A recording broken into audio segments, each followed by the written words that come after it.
দাও আমাকে। দেখো বন্ধুরা, লিও কি সুন্দর আদর খাচ্ছে, দেখেছো? তোমাদের লিও বাবা আদর খাচ্ছে গো। এটা আমার শান্তির জায়গা, সব থেকে বড় শান্তি। সোনা বাচ্চা, এটা একটা বাচ্চা, দেখেছো? বাচ্চা করে করে আদর খাচ্ছে। খাবে না, খাবে না, আদর খাবে না।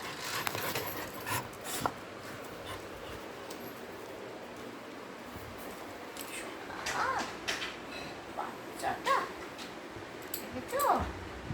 ঘুম পাচ্ছে তো, ঘুম পাচ্ছে, ঘুম পাচ্ছে। সবাই দেখো বন্ধুরা, ট্রিট খাবে, লিও ট্রিট খাবে, খাবে। ট্রিটের কথা বললে লিও বসে পড়ে, ও জানে বসলেই ট্রিট দেওয়া হয়। মন্ত্র, আমার বাবাটাকে দেখেছো? আমার বাবা, আমার ছোট্ট বাবা। বন্ধুরা, ও বন্ধুরা, তোমরা আমাকে একটু দেখো, আবার লাইক দাও, শেয়ার করো।